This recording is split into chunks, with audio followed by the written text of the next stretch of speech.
Welcome back to Counseling Stars for Students by Students. My name is Ash Savage. I am here with Amanda Sakurai, Brittany Ward. We are What up? super excited for today's Constellation feature. We are here with Christiana Kyles. Christiana is a LPC candidate and a student athlete specialist, and we are super excited to have you here today. Would you like to kind of give us a brief intro? Yeah, sure. So my name is Christiana Kyles, but I typically go by Chrissy because most people think my name's Christina when they look at it real quick. So you can call me either or, and I'm fine with that. I use she, her pronouns. I work at the University of Central Oklahoma in their Student Counseling Center. I've been there, it'll be 2 years in August, so really kind Dang. of yeah. I'm finally starting to kind of feel like I used to call myself a baby therapist, but now I feel more like a toddler therapist now. Cute. Um, so I've been there for 2 years. I did my internship there as well. Okay. I've worked in higher ed for about 7 or 8 years now in different areas. So I love working with college students. One of the things I do in my role at UCO is I liaison with our athletics department. So sometimes that looks like offering walk-in sessions for student athletes specifically. Sometimes it's just being that referral process and like connecting coaches to our counseling center, whether they see me or another clinician in the center. So that's a little bit about me. Amazing. I just want to say really fast, that's amazing because I played college basketball and we did not have that. Yeah. We did not have a liaison. Could have used one, very much so. So I think that is amazing. Yes, very much needed. And I'm like an office of one with that regard. And so I'm like, yeah, like we probably could use several people that are housed specifically within Hmm. athletics. Yeah. Well, Brittany, did you want to start us off with our feeling adventure? I do. Okay. So, so if you are new to the podcast, well, let's say actually, if you've been listening, I'm sorry, you're going to hear me explain this again. But if you're new to the podcast, we like to start each episode off with a feeling word. And I stole this from my work with a group here in Oklahoma City called Calm Waters. And we would do this, we would hold space for the volunteers before we would go into like a grief support group setting, which is really important to like hold space for yourself and to kind of check what you're bringing into the room. And so this is an opportunity for us to be a little introspective and maybe like help bring us into the present moment. And so I'm going to start it. I have been looking forward to this conversation because, as I mentioned before, I have played college basketball. I actually played professional basketball in Australia. So I am definitely a past version of myself, I would say, was hardcore, deep embedded into the identity of an athlete and really curious. So, my word is curious. I'm so excited and curious about what you are going to share with us and about some of the things that are prominent in the student populations of today's world. So, Amanda, how are you feeling? I am feeling extremely thankful for people like Chrissy being willing to sit down with us and talk. We actually just had another interview that I'm really stoked about with the Homeless Alliance that we're going to post as well. And I just feel really thankful to be able to have these conversations. Sure. Ash, how are you feeling? I'm feeling inspired. I'm not gonna lie. I was motivated earlier and I felt productive. But now I'm feeling pretty inspired just after our previous conversation and then looking into this one. I'm myself, I think this is an exciting interview for us because this is something that we are starting to prepare for, and it seems so challenging to connect with people that are actually in candidacy and willing to share. So super excited that you're here, Christy. That is amazing. So, how are you feeling? What is your word? I'm gonna maybe shift the mood a little bit. I know I know before we recorded, I shared with you my AC problems I'm having at my apartment. So I'm feeling skeptical skeptical. That's fair. Mostly because I called our emergency maintenance line and they were like, "Are you going to be at home?" And I said, "Yeah," because I'm like, well, even if I wasn't going to be at home, I'm just going to make it my priority to be at home. And now we're kind of hitting that 4:30 window almost, and I know most people stop working usually at 5, so I don't know if they're going to make it out today or not. It's not looking good. And you know what? It is too hot to be playing around with the AC. Yeah. Yeah. So luckily, it's supposed to maybe be cooler this weekend. So maybe Some of the rain. Hot. Yeah. Well, we'll send good vibes, positive vibes. Hopefully they fix that for you or something happens to kind of shift some energy there. But you know, what kind of I think we're all curious. What does that transition look like for you from graduate school and internship into full-time clinical work, professionally and personally? Yeah, so I know one of the things, I don't have my bullet points pulled up yet, but I'll get them after I finish this question. So I'm going purely off memory from right now, because I wanted to be intentional about what I share with this episode in particular. So I know one of the things I wrote down was finding that balance between like the work clinically with clients. So I think in my mind, I thought that was like a large part of what clinicians do. And in reality, yes, there's that, the, one-on-one or group work that you do with your clients. But then there's paperwork involved with that, right? And so I think one of my biggest learning curves was finding a style of doing some of that more admin stuff like paperwork, forms, notes, that worked for me. So I'm still like, I think I'm better now at kind of finding my flow, but I will say that took me personally a while. But also learning how to practice self-care because this work is hard. And I know that if I'm not taking care of myself, I'm not going to be fully present with my clients, and they deserve a counselor that's going to be fully there and listening to them. So that's what I remember from memory. Once I pull up my notes, though, if there was something I forgot, I'll loop that back in. Pull up the notes. Yes. You said, I want to ask really quickly, you said that you're trying to like find your groove, and I want to know if you feel comfortable sharing some of the ways you've like tried, because that's where I'm my internship in the fall.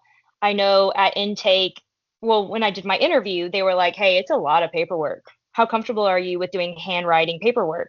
And so I'm curious, like, it sounds like maybe you have a little agency to do it, what works in a way that works best for you. And so I'm curious, what have you tried so far that isn't working, and what are you trying currently that is maybe like, okay. Yeah. So different things. As far as like handwriting, I do handwrite while I'm in session with clients. I think part of the learning curve, honestly, is okay, how much of this is relevant for my note versus like, yes, it's relevant to know about the client, but as far as documentation, maybe not so necessary. So I think part of it was I felt like I was writing so much by hand and then like copying all of that into the note, and I'm like, yeah, this is probably not really important. So I think learning what's relevant for the note. I've actually gotten shorter as far as like my handwriting too. So I try to only write down things that I feel like are necessary for the progress note. So that I do think that has helped me be more present with the client because I'm not distracted by, oh yeah, did they say this or that? So like, I think that's just helped overall. As far as the documentation, so like moving from handwritten notes to, we use an electronic health record system called Titanium. So that process I personally find I'm the type of therapist that I'd rather do my notes in a large chunk of time rather than I know there's some therapists that are like, I need to do that note right after session. And I'm like, yeah, that's not me because like that's my time to kind of like go to the restroom if I need to, go get a drink, like just to like take care of myself between clients. So there's not a right or wrong way as far as like when you want to do your notes, but you still want to do your notes obviously in a timely like fashion. I think in social work, one of my coworkers is a social worker, and I think she told me like in classes they're taught that 10 minutes between clients is your documentation time, and I'm like, yeah, couldn't be me, but if that's you, great for you. So like those are two things. As far I as wonder if that's because of like the coverage of service that we provide. Like if that, I don't know. If I'm curious about that, I'm gonna research that a bit later. I have heard that. I'm not sure if it's certain panel insurances or certain like insurances that's kind of their viewpoint of you should be documenting to take up the full hour, because technically for a lot of insurances it's, I can't remember if it's 50 minutes or 53 minutes, but whatever that last 7 to 10 minutes, that should be your documentation. Okay. That's good to know also. Like, so your sessions may start on the hour, but they're not up until the next. Wow, now I feel like with my therapist, I need to cut him off at like 53. You know, like I feel like I really go all the way up to the end of the session. So thoughtful. Personal notes. Yes.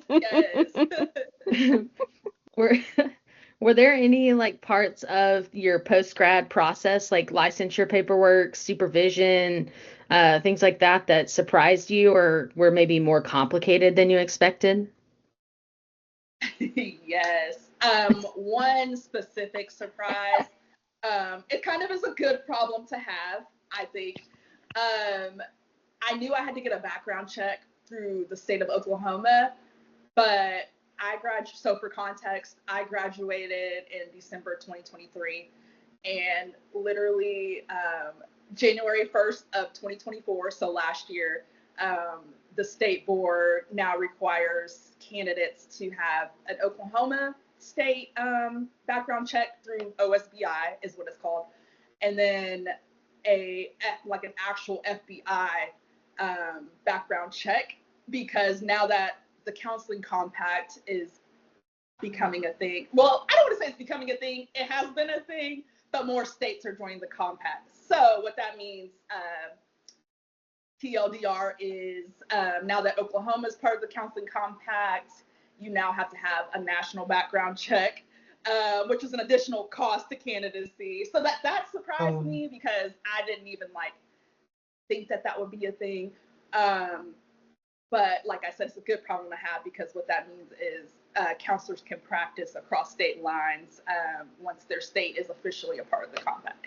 So that definitely surprised me. I think just like the overall cost of going from school to just even paying for everything to become a candidate.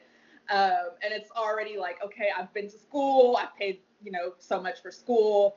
I had an unpaid internship.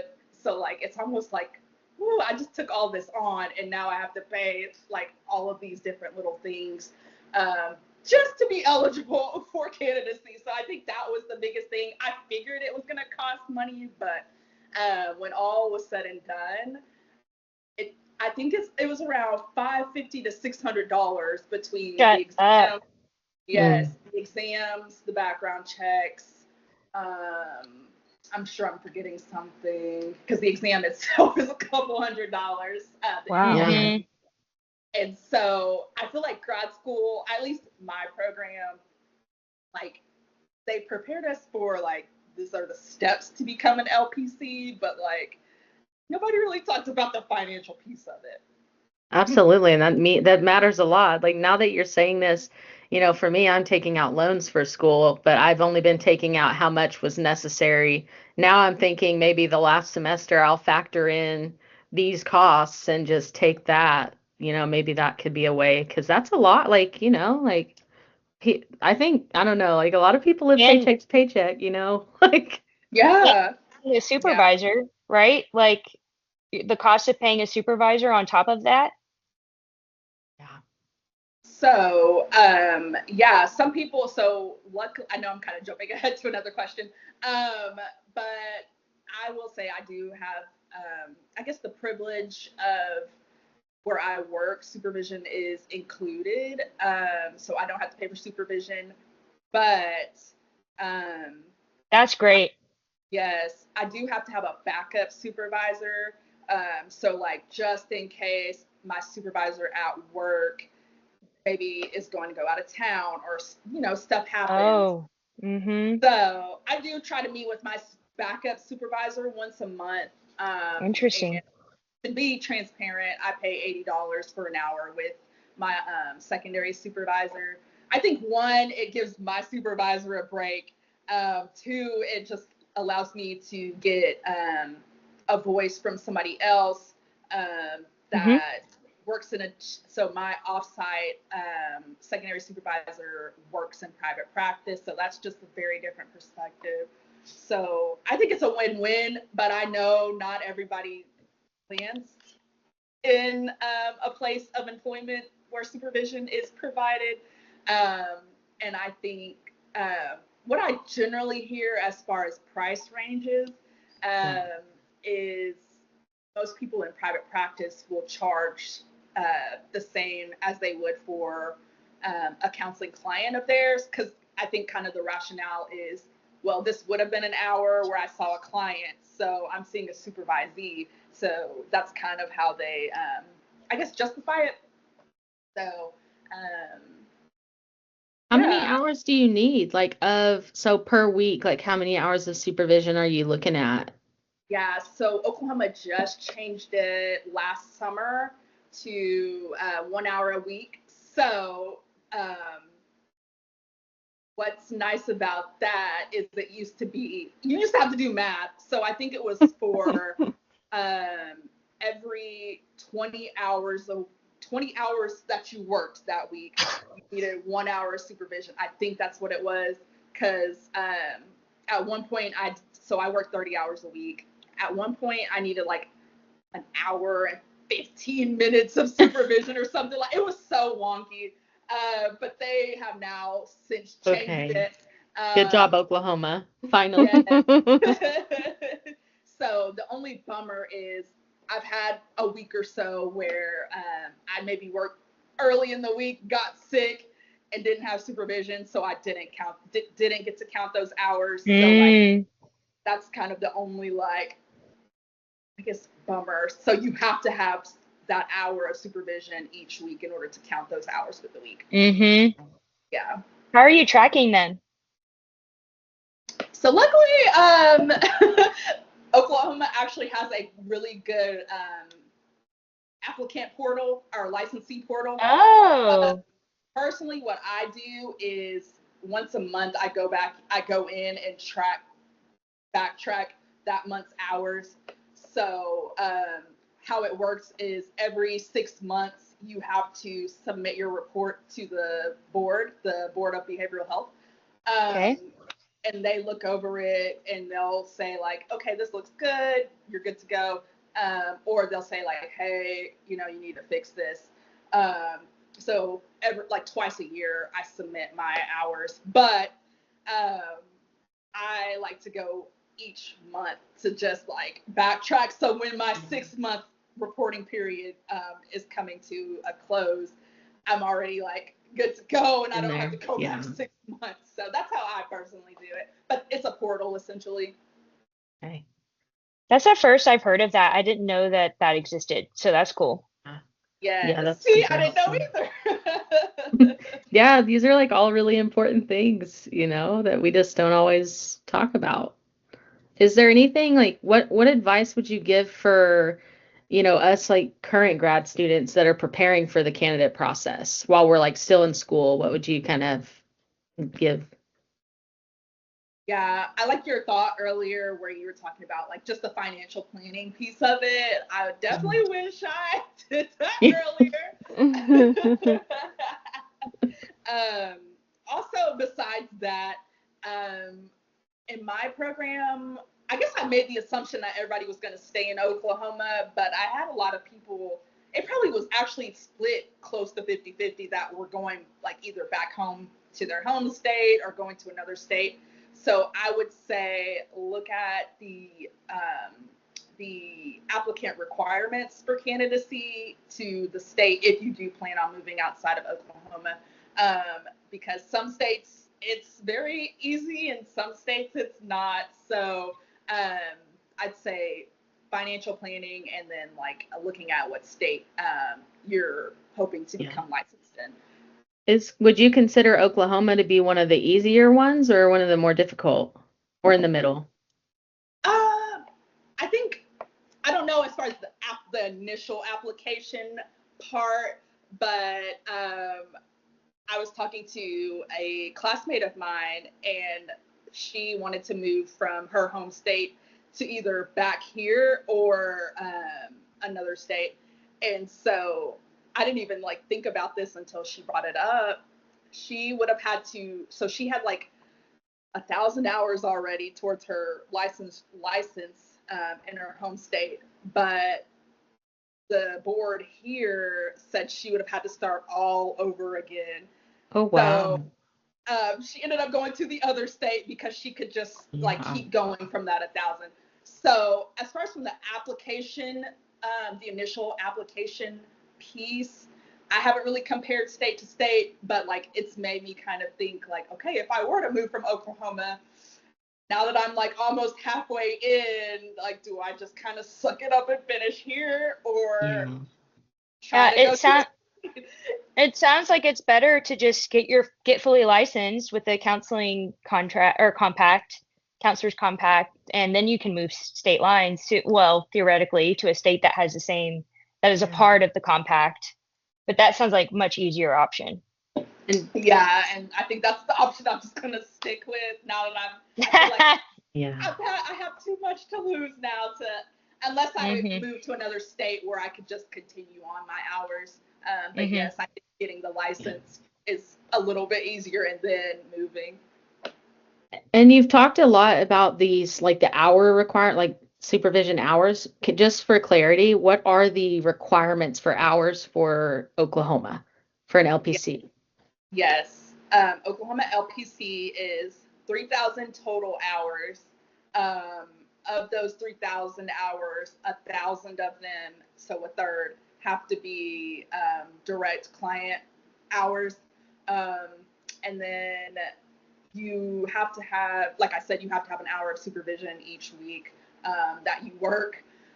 I can't exactly remember off the top of my head, but this is kind of a hack for supervision, if you will. You can do group supervision. I've done it before. Yes, I've done it before with another person that I work with, actually. But there's only so many hours of group you can do, and I can't, for the life of me, remember what it is. So, all that said, group supervision, usually if you are paying for supervision, most supervisors will charge less for group supervision. So that's kind of maybe a financial hack if you do pay for supervision. But just know you can't do solely group. You have to do a ratio of individual to group. Yeah.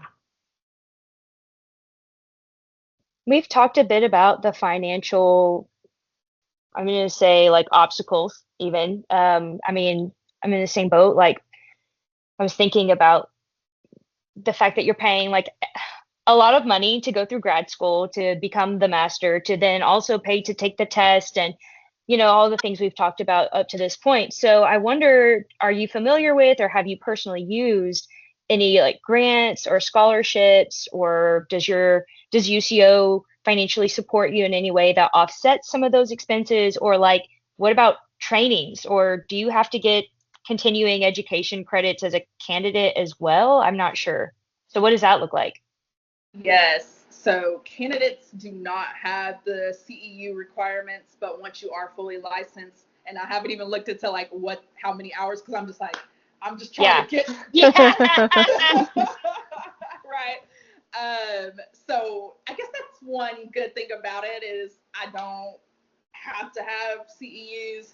I do try to go to as many free trainings as I possibly can. As far as grants or scholarships, I'm not aware of any out there. But like I said, some employers will cover supervision as part of your offer for employment. So I don't know if I necessarily count that as a scholarship or grant, but like it's one less thing you would have to pay for. Well, and one thing that we've heard about, or I've heard about, is like the community behavioral health centers. They pay for your supervision, but from my understanding, there's like an expectation that you work there for a certain amount of time after. Is that the same situation with where you're at now at UCO? So I don't have the expectation of like, oh, I have to be bound by 2 years, because that's what I think I hear. 2 to 3 years at community mental health, community-based mental health centers, which I understand. I think from their aspect, they don't want to have that continuous turnover, but also it's like, okay, you're kind of like locking people in for 2 years. So like, it feels very trappy.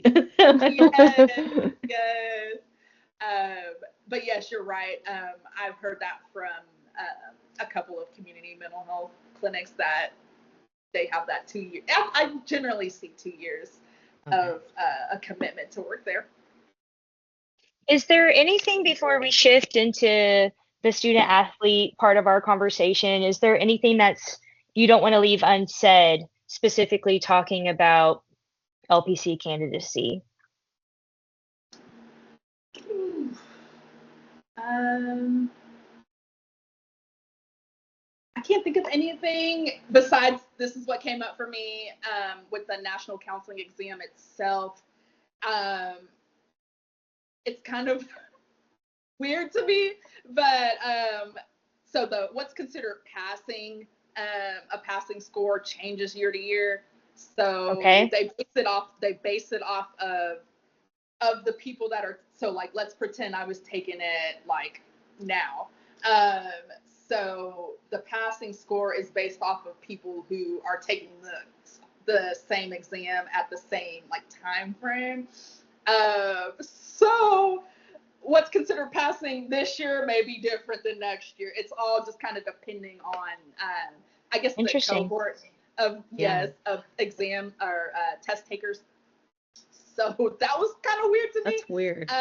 And it was like, okay, I don't know how hard to like put effort into it or not.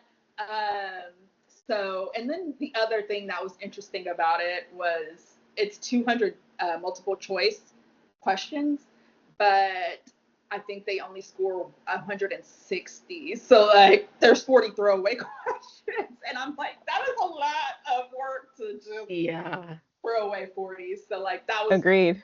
Bizarre to me.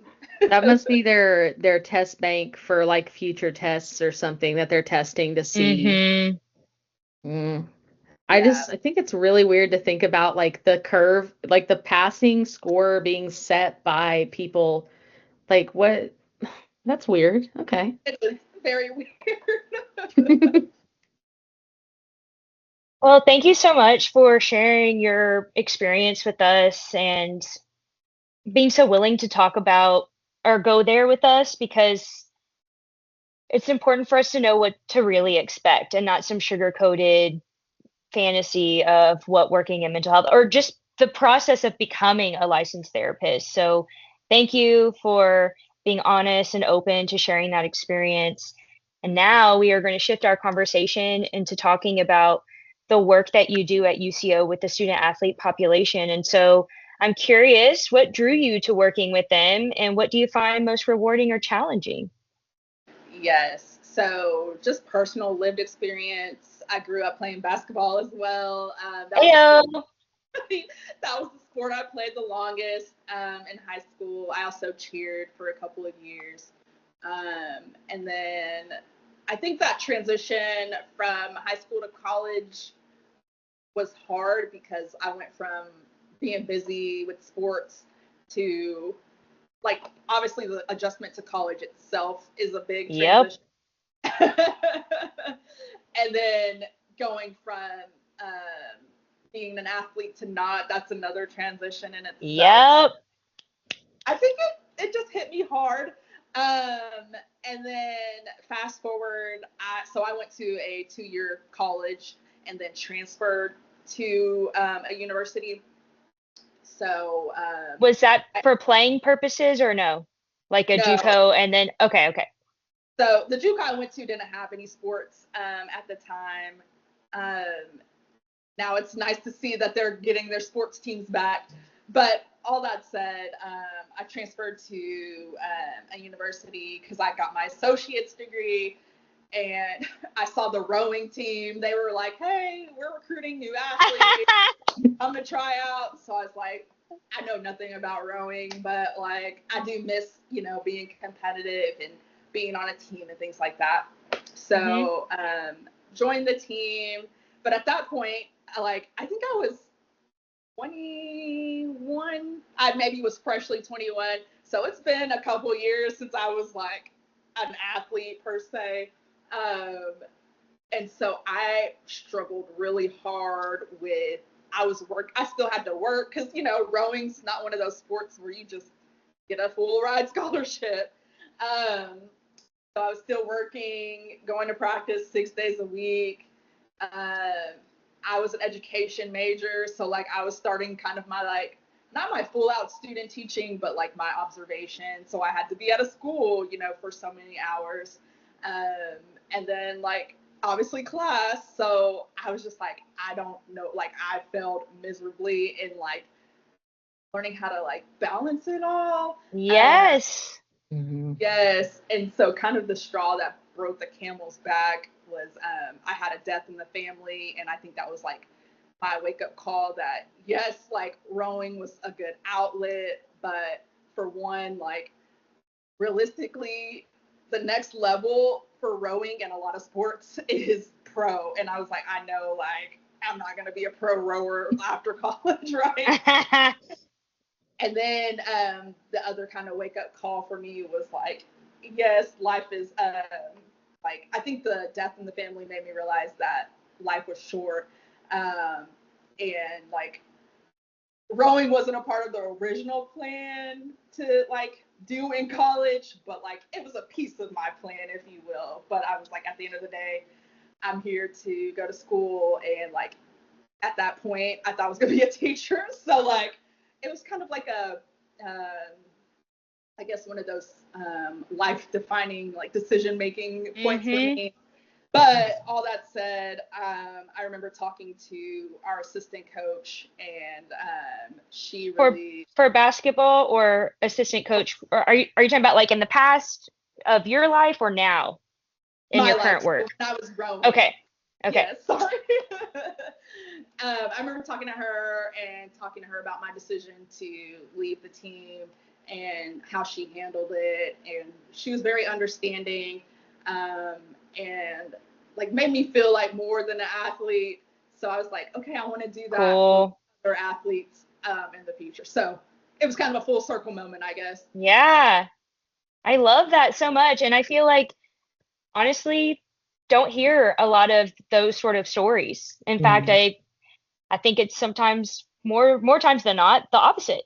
And where athletes, I don't even want to talk about the fact that they can accept payments legally now. I don't know anything about that. That was not when I was an athlete, so I'm not even going to talk about that. But just in general, being paid by your school if you're on scholarship adds a layer of stress and emotional tension. And I mean, for me, I would not have gone to college if I didn't get a scholarship. And so if we had someone like you, someone that I could talk to about that hardship or the experiences because it's a full-time job, like you were saying, it is such a time commitment, or emotionally, physically, I mean, damn.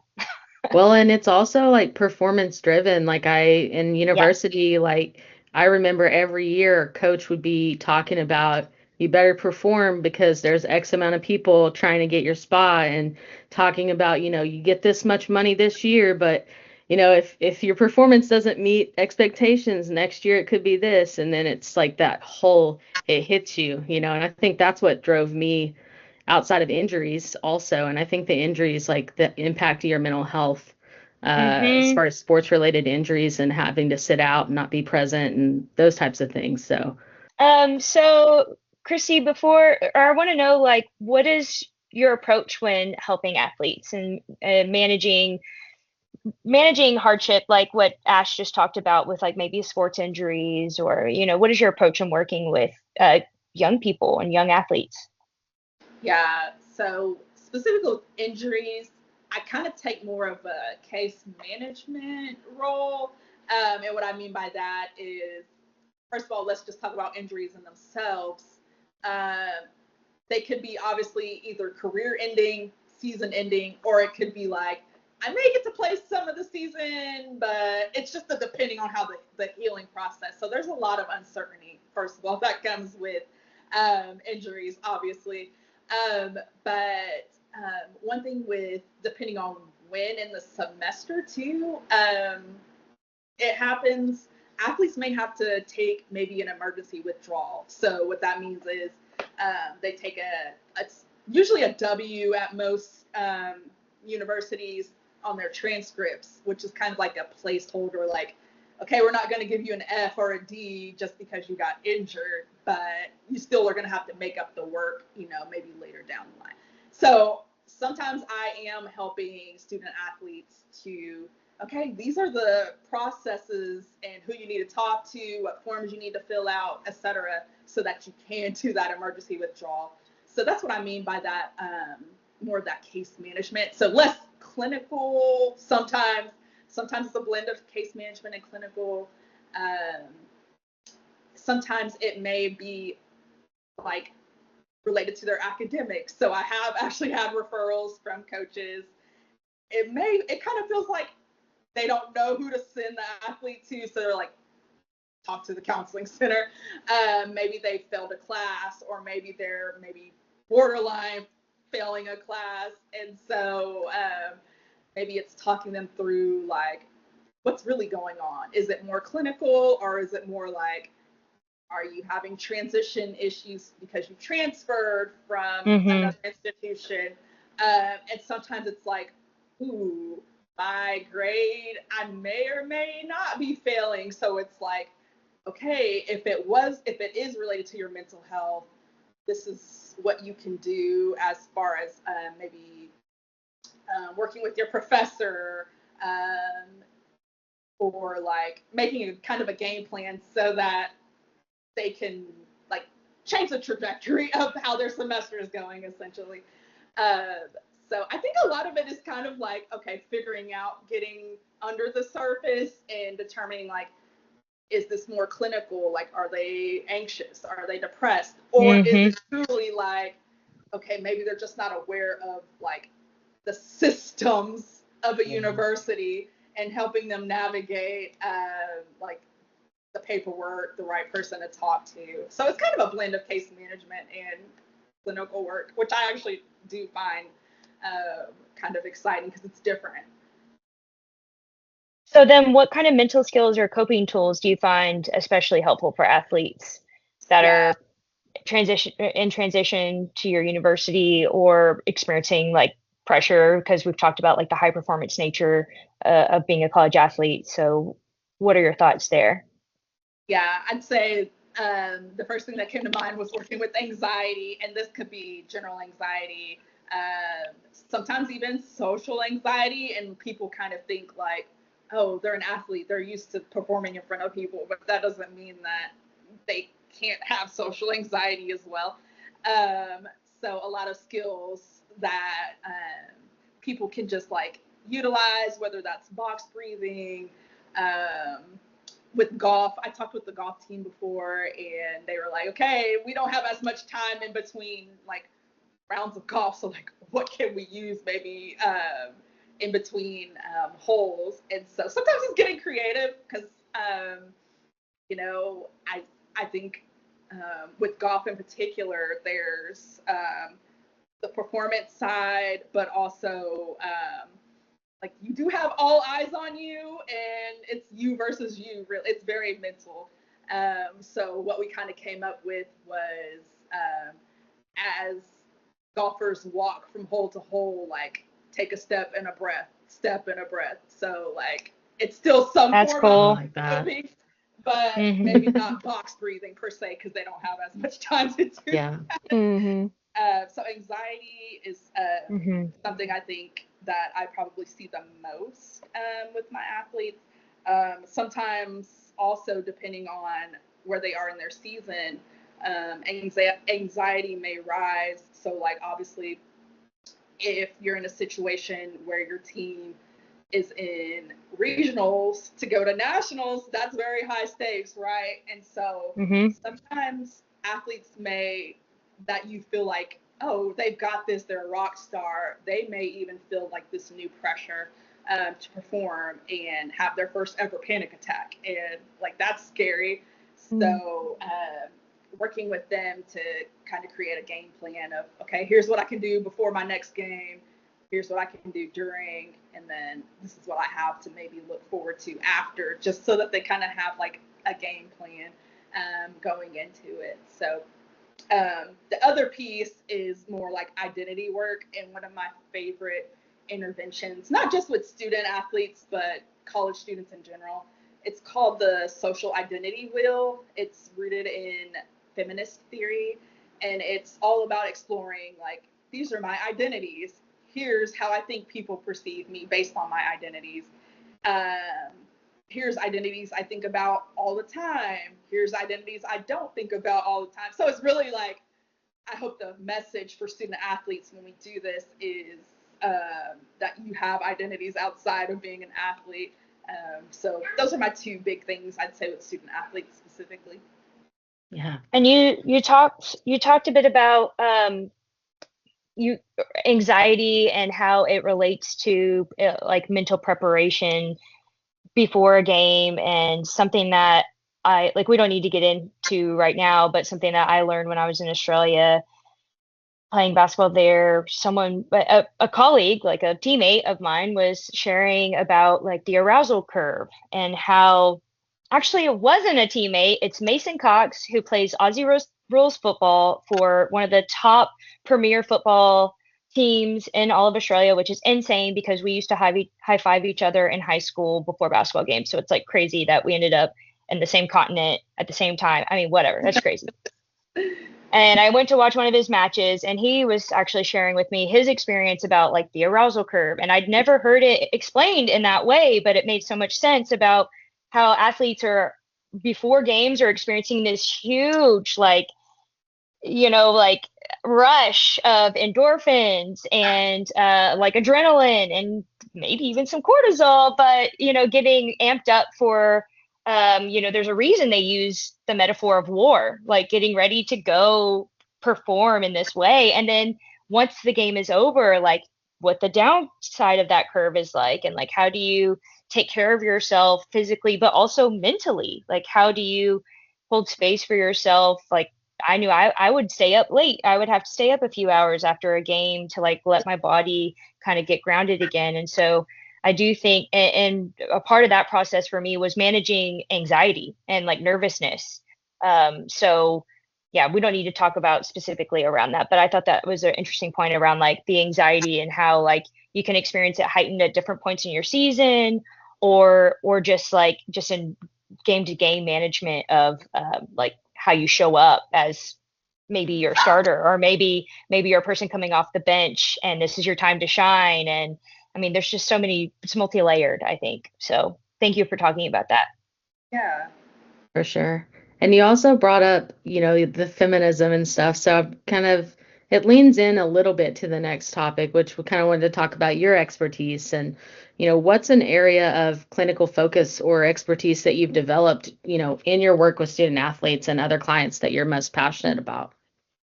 Yeah, I think I'm feeling more confident in my theoretical orientation now.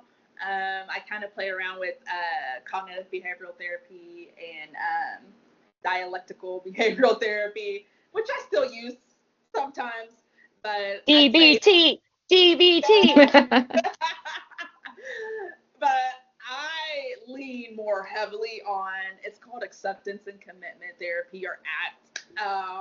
It just fits who I am both professionally and personally. So like it just feels authentic to me. So I'd say ACT is one of the things I'm looking forward to, like developing more skills around, because there's so much you can do with ACT.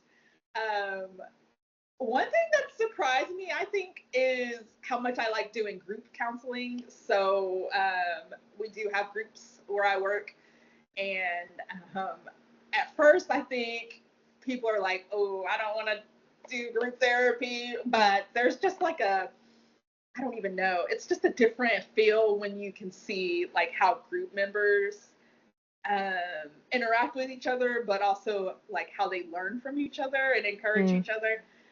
It's almost like sometimes I think a group can organically just like run on its own. Obviously, as a clinician, you still like need to be like tuned in and like there with the group. But once a group kind of gets that cohesion, like it's just kind of beautiful how it works out. So I hope to actually do more group work too as a clinician. Thank you for that. I think, and I think groups are also like such a great opportunity for clients to build that. It's a skill, and the ability to communicate with other peers and people that have experienced similar things, I think can be really comforting and like give them a space to talk, So I could see how group work would be kind of exciting. I'm excited about group work. I know like there's like this group that's like no, and then there's a group that's like yes, and I think I'm for it. Brittany, you're like no. Brittany's like no, no. I mean, like, maybe, I don't know. I'm definitely not leaning like it's my like top choice, I guess. Fair enough. Christy, looking ahead, how do you hope your role as an LPC will evolve over the next 5 years, or a few years, not 5? That's a long time. You don't have to talk about 5 years, just a few years. Yeah, obviously having my license, which fun fact, I think in Oklahoma you have 5 years from the time you start candidacy to finish. So they give you 5 years to get your 3,000 hours. I also, maybe not in 5 years, but like I would like to be a LPC supervisor for Oklahoma if I'm still here. And I don't know if that's like, okay, maybe I'm a supervisor for interns at a counseling center. I don't know if that's going through Oklahoma's process of becoming like an approved by the board LPC supervisor. So like whatever that looks like, I think I'd like doing that, because I had such a rich experience both like now and in my internship of supervision that I'm like, okay, like I want to pay it forward, because like future clinicians, and really just give back the same like energy that was poured into me. So those are things I look forward to. I also am looking forward to learning more, obviously, about student athletes. And one other last area of interest of mine is neurodivergence, specifically like interventions, but also I think since I do work in a higher education setting, like how can we best teach them skills that match their learning style? And I don't know if that's like training more faculty in how to be more neurodivergent informed, or like I don't know what that looks like, but I think like going beyond just, okay, like this person is neurodivergent, and like, okay, how do we help them navigate the world? Like we have to go beyond the diagnosis per se. So like just helping them to get through college, but also like set them up hopefully for life after college too. Build on their strengths and things like that. Yes. I would have never thought about that, because I like what accommodations can be made in college. I would have never thought about that. Wow, like you just unlocked something for me. Yes. Yeah. Well, we really appreciate you joining us today. Um, you know, huge thanks. Honestly, I think it's been informative and insightful, and we will probably have questions that come from this, and I'm sure our classmates will. So we'll just communicate those on, and I think that we can all learn from each other, and that's kind of this is a great space for that. So huge thanks to you. For the work you're doing and for being here today. And if you found any value in today's episode, share it with a friend, a classmate, colleague. Follow Counseling Stars for student-led conversations with professionals who are changing the game in mental health. And until next time, bye.